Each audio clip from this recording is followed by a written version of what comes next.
Hello everyone, welcoming you to my YouTube channel tuition zone by Anshika.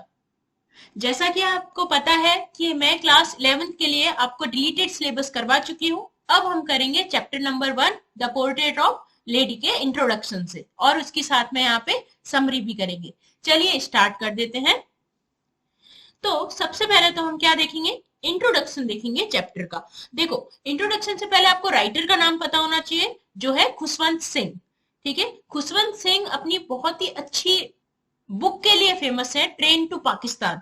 वैसे तो उनकी काफी बुक्स पसंद आती है लोगों को और काफी फेमस भी है, लेकिन उनकी मेन बुक जो है मानी जाती है वो ट्रेन टू पाकिस्तान है। ठीक है, अगर आपको वो पढ़ने का मौका मिले तो आप वो बुक जरूर पढ़िएगा। यहाँ पे जो आपकी स्टोरी है द पोर्ट्रेट ऑफ लेडी, ये भी किसने लिखी है? खुशवंत सिंह जी ने लिखी है। ये जो है आपकी बायोग्राफी टाइप में है ये थोड़ा, ठीक है, ध्यान रखिएगा। वैसे ये राइटर की बायोग्राफी नहीं है, उसके दादी के बारे में उसने पेन डाउन किया है। तो स्टार्ट कर देते हैं सबसे पहले चैप्टर के इंट्रोडक्शन से। The portrait of lady is a story of author. असलियत में ये पोर्ट्रेट ऑफ लेडी किसकी स्टोरी है? ऑथर की है। ही डिस्क्राइब्स, वो डिस्क्राइब करता है अपना रिलेशनशिप विद हिज ग्रैंडमदर, अपनी ग्रैंडमदर के साथ में रिलेशनशिप जो है ओवर द ईयर्स, यानी कि सालों का जो रिलेशनशिप रहता है अपनी दादी के साथ, उसको वो डिस्क्राइब करता है। ही पेन्स डाउन हर डेली एक्टिविटी, मतलब कि पेन डाउन, यहाँ पे वर्ड जो आया आपका पेन्स डाउन, यानी कि वो लिखता रहता है, यानी कि एक डायरी के रूप में डेली एक्टिविटी जो होती है दादी करती है, उसका क्या है, वो लिखता रहता है। ठीक है, डाउन करता रहता है, यानी कि पेन डाउन करता है, लिखता रहता है। And how she evolve as a character as time passed by, जैसे जैसे टाइम बीता उनका कैरेक्टर कैसा डेवलपमेंट होता रहा कैरेक्टर में, वो उसने लिखता रहा। तो ही एक्सप्लेन, उसने एक्सप्लेन किया है उसका अपीरियंस, अपीरियंस यानी कि जिस तरीके से वो दिखती हैं, जो हेल्प करता है, which help create an image in the readers mind, reader के जो माइंड में इमेज आती है किस तरीके से वो दादी होंगी, उनका फेस कैसा होगा, उनकी ड्रेसिंग स्टाइल कैसी होगी, उस सब को एक्सप्लेन किया है राइटर ने। ओके, तो अब स्टार्ट करते हैं चैप्टर की समरी। समरी थोड़ी सी लेंदी है क्योंकि चैप्टर भी हमारा क्या है, लेंदी है। चलिए, तो the chapter portrait of lady is the story of author, author की स्टोरी है portrait of lady and his grandmother, यानी कि उसकी ग्रैंडमदर और ऑथर की ये स्टोरी है। बहुत ही प्यारी सी स्टोरी है, आराम से आप सुनिएगा इसको। The grandmother was an old women, grandmother old women थी obviously, with wrinkled face, wrinkled का मतलब क्या होता है, जो चेहरे पे झुर्रियां पड़ जाती है ना, वो। द आगे है, the author had always seen her like this for the past 20 years, है ना, उसने अपनी दादी को इसी तरीके से देखा है पूरे 20 years, यानी 20 सालों से। होता है ना, हम किसी के साथ रेगुलर रहते हैं तो उनमें कुछ चेंजेस भी आते हैं, तो हम उनको अच्छी तरीके से नोटिस नहीं कर पाते, हमें वो पुराने वाली ही शक्ल दिखती है। ठीक है, जबकि बाहर वाला कोई इंसान होगा वो पहचान लेगा चेंजेस को। She appear to be so old, है ना, राइटर को वो बहुत ही बूढ़ी लगती थी, that he could not imagine her being young and beautiful, इतनी ओल्ड लगती थी उसको वो अपनी दादी कि वो इमेजिन ही नहीं कर सकता है। यहाँ पे क्या लिखा हुआ है, कुड नॉट इमेजिन, बिल्कुल इमेजिन ही नहीं कर सकता था कि वो एक टाइम पे यंग या फिर प्रिटी, सुंदर भी रही होंगी।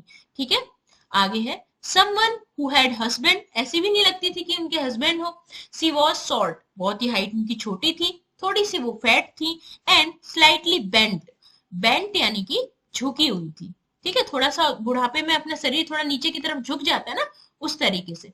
The author had seen his grandmother's portrait an old man with turban, यानी कि अपनी जो ग्रैंडफादर की जो, यहाँ पे मैंने शायद आपको ग्रैंडमदर बोल दिया है, ग्रैंडफादर है यहाँ पे, है ना, उसने ग्रैंडफादर की पोर्ट्रेट देखी है, फोटो देखी है। ठीक है, वो ओल्ड मैन है और उनके सिर पे क्या है, टर्बन है, ठीक है, पगड़ी है, एंड लॉन्ग व्हाइट बियर्ड, यानी बहुत लंबी सी उनके क्या है, बियर्ड है ग्रैंडफादर की, कवरिंग हिज चेस्ट, बियर्ड कहां तक आ रही है, चेस्ट तक आ रही है। ठीक है, to the author his grandfather did not seem like a man who could have a wife and a children.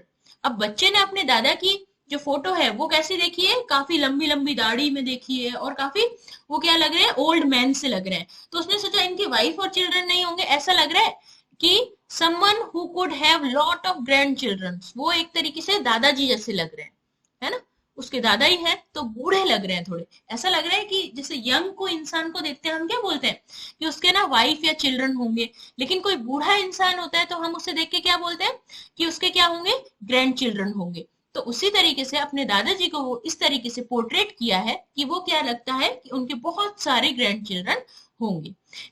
His grand mother used to move around the house, उनकी जो ग्रैंड मदर थी वो house के around यानी कि आसपास घूमती थी इन स्पॉटलेस व्हाइट साड़ी, कैसे, स्पॉटलेस व्हाइट साड़ी के साथ में, with her one hand resting on her waist, waist यानी कमर पे रखा हुआ एक हाथ।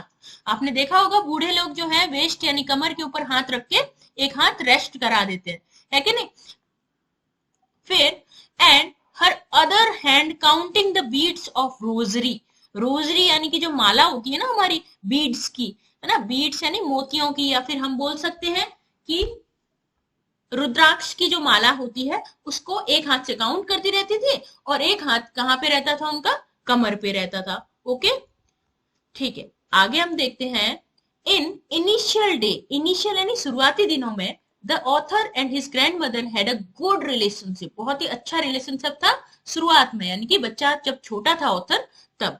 सी used to wake him up, उसे उठाती थी, and get him ready for school, school के लिए भी दादी उसको रेडी करती थी, ठीक है। She used to pack the things, वो क्या करती थी, पूरा पैक करती थी, थिंग्स रिक्वायर्ड बाय हिम, जो उसे जरूरत पड़ेगी बच्चे को फॉर द डे, पूरे दिन के लिए, and walked him to the school every day. देखो कितना अच्छा रिलेशनशिप है कि वो दादी उसका बैग भी पैक करती थी, उठाती भी थी, तैयार भी करती थी स्कूल के लिए, और स्कूल तक छोड़ने भी जाती थी।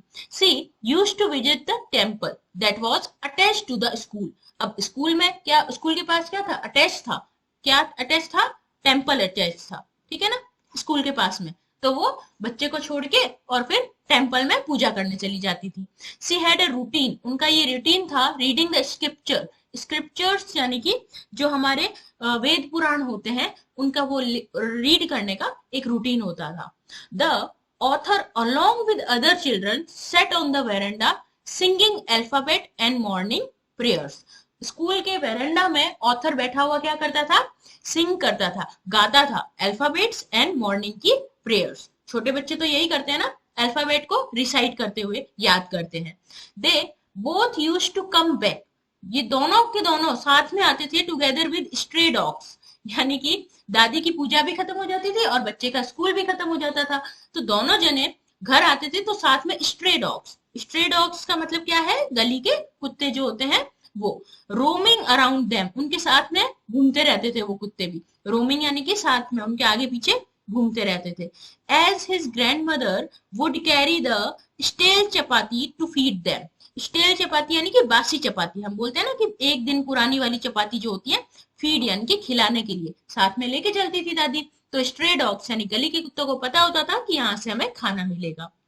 आगे soon, soon the parent of author, author के जो पेरेंट थे ना, who went to the city to settle in, अब उसके जो मम्मी पापा थे वो कहाँ रहने चले गए, सिटी में, सेटल होने के लिए सिटी में चले गए, ठीक है।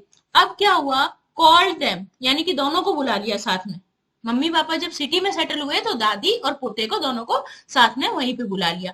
As the reach the city, अब देखो सिटी में पहुंच के दोनों के बिहेवियर में क्या चेंजेस आए वो नोटिस करना ध्यान से, ठीक है, यही यहीं से आपके क्वेश्चन बनेंगे।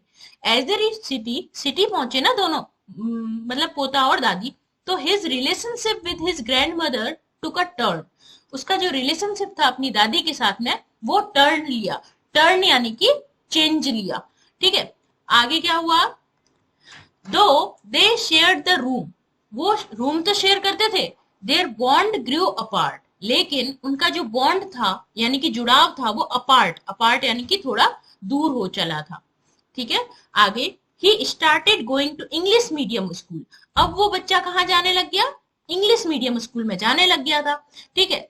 अब जो दादी थी ना, she has no longer accompanied him to school, यानी कि अब उसकी दादी उसके साथ में स्कूल नहीं जा पाती थी, अकम्पनीड यानी साथ नहीं दे पाती थी, क्योंकि वो ऑब्वियसली बस वगैरह में जाता होगा। And there was no longer stray dogs, अब स्ट्रे डॉग्स भी उनके साथ में नहीं रहते थे, who roamed around them while walking back to home. अब पुराना जो था उसका गांव में जैसे जिस तरीके से वो रहता था उस तरीके से उसका जीवन राइटर का नहीं रहा था। शी यानी कि दादी जो थी, however used to ask him about his day, उसकी दादी जो थी उसके दिन के बारे में पूछती थी। And what he had learn, उसने क्या क्या सीखा ये भी पूछती थी। She did not understand anything as everything was in another language, another language यानी कि इंग्लिश, सारा कुछ इंग्लिश में बताता था बच्चा आके, क्योंकि इंग्लिश मीडियम में पढ़ता था। तो अब which she could not understand, English दादी समझ नहीं पाती थी, तो वो क्या है बच्चे को कुछ सिखा भी नहीं पाती थी। She did not approved of new syllabus, अब दादी को तो ये नया सिलेबस इंग्लिश मीडियम वाला पसंद नहीं आया। दैट ही वॉज स्टडिंग, वो जो पढ़ रहा था वो पसंद नहीं आया। बिकॉज शी थॉट, उसने सोचा, they did not teach him about God and scriptures, यानी कि वेदों के बारे में भगवान के बारे में तो पढ़ा ही नहीं रहे हैं। They saw less of each other, अब दोनों को क्या लगने लग गया, दादी को तो कुछ आता ही नहीं है, बच्चा ये सोचने लग गया और दादी सोचने लगी कि ये तो गलत सलत पढ़ के आ रहा है। ठीक है, दोनों का रिश्ता थोड़ा सा अपार्ट यानी कि दूर होने लग गया। ठीक है, अब स्टोरी है बहुत ही इमोशनल टर्न लेगी, ध्यान से सुनिएगा। एज द डे पास, यानी कि बहुत सारे दिन जो बीते, ही ग्रू ओल्डर, है ना, वो बड़ा हुआ। And soon went to university, यानी कि वो कहाँ पढ़ने चला गया, कॉलेज पढ़ने चला गया। Okay, he had his own room, अब उसको अपना रूम मिल चुका था। And this made their relationship sour यानी कि खट्टा कर देना एक तरीके का, या फिर हम बोल सकते हैं रिलेशनशिप को एक तरीके से हल्का या कमजोर कर देना। ठीक है, तो सी स्टॉप्ड, वो स्टॉप कर दी टॉकिंग टू एवरीवन, किसी से भी अब दादी बात नहीं करती थी। And spend her whole day, whole यानी कि पूरा जो दिन होता था वो बिताती थी sitting at her spinning wheel यानी कि चरखा, जैसे गांधी जी चलाते थे वो वाला। रिसाइटिंग प्रेयर्स यानी कि अपनी प्रेयर्स गाती रहती थी। And moving beads of rosary with one hand, एक हाथ से वो अपनी माला भी चलाती रहती थी मंत्र पढ़ते वक्त। हाउएवर जैसे भी, she loved feeding sparrows in veranda at dawn, ठीक है, वो क्या करती थी, सुबह सुबह क्या करते थे, अपनी वेरांडा में बैठे हुए क्या करते थे, फीडिंग स्पैरोज यानी स्पैरोज को खाना खिलाती थी। ठीक है, ये उनका डेली का रूटीन था, क्योंकि अब उनका पोता तो उनसे बात नहीं करता था, न वो पोते से बात करती थी। ब्रेकिंग ब्रेड इनटू पीसेस, यानी कि छोटे छोटे टुकड़े जो होते थे रोटी के, वो टुकड़े करती थी और खिलाती थी बर्ड्स को। हर डेली रूटीन, अब ये उनका डेली रूटीन बन चुका था। ठीक है, the birds would sit on her leg, bird इतनी फेमिलियर हो चुकी थी दादी के साथ कि वो उनके लेग पे बैठ जाती थी, उनके हेड पे बैठ जाती थी। सम इवन ऑन हर शोल्डर्स, कुछ तो उनके कंधे पे भी बैठ जाती थी आके। ठीक है, इतना प्यार या इतना लगाव उनका चिड़ियों से हो गया था, और चिड़िया भी उनको बहुत ही पसंद कर रही थी। Soon, जल्द ही, the author decided to go abroad. अब राइटर ने क्या सोचा कि वो जाएगा अब्रॉड यानी कि विदेश पढ़ने जाएगा, फॉरेन, फॉर फर्दर स्टडीज यानी कि आगे की पढ़ाई के लिए, फर्दर यानी कि आगे की पढ़ाई के लिए, मतलब सॉरी आगे के लिए। तो she came to the railway station, वो railway station I to leave him off यानी कि उसको भेजने के लिए, विदा करने के लिए। सी वॉज नॉट सेंटिमेंटल, वो सेंटिमेंटल नहीं हुई, कंटिन्यूसली रिसाइट कर रही थी अपनी पोएम। उनका जो माइंड था वो लॉस्ट, गुमा हुआ था किसमें, प्रेयर्स में। And she kissed him on forehead, यानी कि इससे पता चलता है वो किस करती हैं उसके माथे पे, प्यार तो करती थी लेकिन उनका कुछ बोलने का मन नहीं हुआ। आफ्टर 5 years, कितने साल के बाद, 5 साल के बाद, एज ही रिटर्न होम, वो घर आया। सी वॉज देयर, वो वहां पे थी। Came to pick him at station, यानी कि अपने पोते को स्टेशन भी वो लेने गई थी। Was still the same as she had been 5 years ago, writer को तो वो 5 साल पहले जैसी ही नजर आ रही थी। She clasps him within her arm, यानी कि अपने बेटे को गले से लगा लिया। एंड डिड नॉट से अ वर्ड, कुछ भी वर्ड नहीं बोला लेकिन गले से लगा दिया।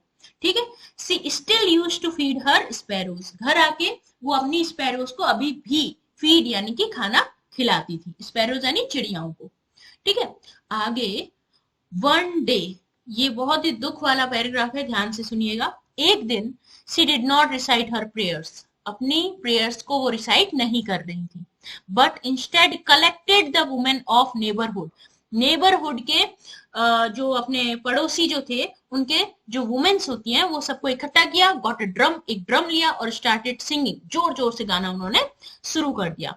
The next morning she was ill, अब नेक्स्ट मॉर्निंग में ही वो क्या होंगी, बीमार हो गई विद माइल्ड फीवर, माइल्ड यानी कि हल्के फीवर के साथ उनको तबीयत उनकी बिगड़ गई। The doctor said there was nothing to worry, doctor ने बोला कोई प्रॉब्लम नहीं है, कोई दिक्कत नहीं है about, but she was sure that her end was near, लेकिन दादी को पता चल चुका था कि उनका अंत जो है आ चुका है। ठीक है, she did not want to waste her time talking to anyone in the family, अब दादी जो है वो अपना टाइम वेस्ट नहीं करना चाहती थी किसी से भी बात करके अपने अंत समय में, but spend her last hour, यानी कि लास्ट जो समय है उनका, वो रिसाइट करना चाहती थी अपनी पोएम्स, रिसाइट यानी कि गाना चाहती थी, बोलना चाहती थी बस अपनी जो प्रेयर्स होती है वो। Lying on the bed, bed के ऊपर लेटे लेटे ही, सी डाइड, उनकी डेथ हो गई, एंड सो हर बॉडी ले ऑन द बेड लाइफलेस, और उनकी बॉडी लाइफलेस यानी कि बिना कोई लाइफ के बेड के ऊपर पड़ी हुई थी। As they prepared for her funeral, उनका तैयारी हुई फ्यूनरल की, अंतिम क्रिया करने की।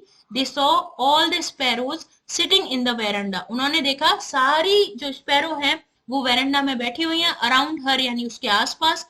मॉर्निंग हर डेथ, मॉर्निंग यानी कि वो मना रही थी, एक तरीके से दुख मना रही थी, ठीक है, किसका, दादी की डेथ का। ठीक है, और आपको एक और बात बतानी है कि इस स्टोरी के एंडिंग में एक बात कही गई है, जब जो राइटर है ना, राइटर की जो मदर है, ग्रैंड मदर नहीं मदर, उन्होंने क्या किया, स्पैरोस को, स्पैरोस तो थी ना चिड़ियाओं को, दादी के जाने के बाद उनको रोटी के टुकड़े डाले, किसके टुकड़े डाले, रोटी के टुकड़े डाले, लेकिन एक भी चिड़िया ने रोटी नहीं खाई। क्यों, क्योंकि उनका जो लगाव था वो रोटी से नहीं था, चिड़ियों का लगाव दादी से था। ओके, उनको दादी जितना पसंद करती थी, दादी को वो जितना पसंद करते थे, उससे ज्यादा लगाव उनको कुछ भी नहीं था, तो उन्होंने बिना रोटी खाए और वो अपनी जगह से उड़ गई। ठीक है, ये राइटर ने बताया है, तो वो बताना चाहता है कि लास्ट अंतिम समय में दादी का लगाव जो था वो किससे ज्यादा हो गया था, लगाव तो सभी से था, लेकिन ज्यादा इंटरेक्शन किससे होता था, चिड़ियाओं से होता था, जितना ह्यूमन बीइंग से उनका सामना नहीं होता था। ठीक है, ये था आपका इंट्रोडक्शन एंड समरी। अगर आपको इसका जो कैरेक्टर वाइज जो होता है, आपका कैरेक्टर्स चाहिए है, जैसे character of grand mother, character sketch, sorry character नहीं, कैरेक्टर स्केच ऑफ दादी माँ यानी कि ग्रैंड मदर, या फिर कैरेक्टर स्केच ऑफ राइटर आपको चाहिए तो आप कमेंट में जरूर लिखिएगा, मैं उसकी ही नेक्स्ट वीडियो बनाऊंगी, और उसके बाद आपके इसके क्वेश्चन आंसर भी आएंगे। सो get ready for the next videos. अगर कोई भी डाउट है तो कमेंट बॉक्स में जरूर पूछिए। Thank you so much for watching, मिलते हैं नेक्स्ट वीडियो में।